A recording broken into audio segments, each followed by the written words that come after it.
고발 사주 의혹을 수사하는 공수처가 손준성 검사 측이 문제 고발장에 포함된 법원 판례를 검색한 기록을 확보한 것으로 파악됐습니다.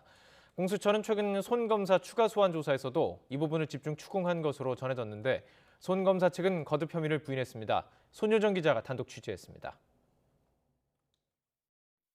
손준성 검사가 김웅 국민의힘 의원에게 보내 고발을 사주한 것으로 의심받는 고발장 2건 가운데 한 건인 최강욱 열린민주당 대표에 대한 고발장입니다.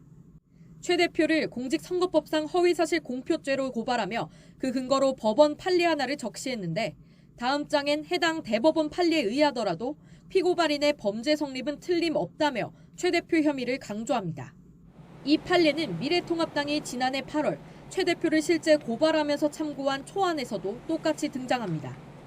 그런데 고위공직자 범죄수사처가 손준성 검사가 대검 수사정보정책관실에서 근무할 당시 부하 직원이 해당 판례를 검색한 기록을 확보한 것으로 확인됐습니다. 이미 알려진 텔레그램 속 손준성 보냄이나 고발장에 첨부된 실명 판결문 검색 기록 말고도 대검 수사정보정책관실의 관여 정황이 추가로 드러난 겁니다. 최근 손 검사에 대한 2차 소환 조사에서도 판례 검색 경위 등을 추궁하며 고발장 작성과 관련 자료 검색 등을 지시한 사실이 있는지 집중적으로 조사한 것으로 알려졌습니다.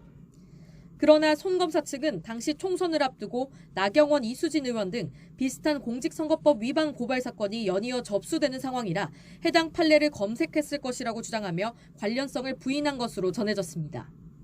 그러나 공수처는 당시 윗선의 지시를 받아 수사정보정책관실이 사실상 총동원됐다고 보고 있습니다. 최근 대검찰청에 대한 대대적인 추가 압수수색에 나선 배경으로도 읽힙니다.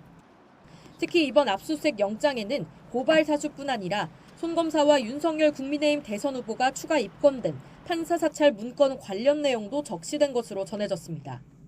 공수처의 압박 수위가 높아지자 윤 후보 측은 정치적으로 편향된 수사라는 주장을 담은 의견서를 공수처에 발송했습니다. 손 검사 변호인도 따로 입장문을 내고 대검에 대한 추가 압수수색 상황을 뒤늦게 통지받았다며 절차적 결함을 문제 삼고 나서기도 했습니다. 공수처는 대검찰청에서 확보한 압수물 분석을 마치는 대로 손 검사의 재소환이나 구속영장 재청구 여부를 조만간 결론 낼 것으로 보입니다. YTN 손효정입니다.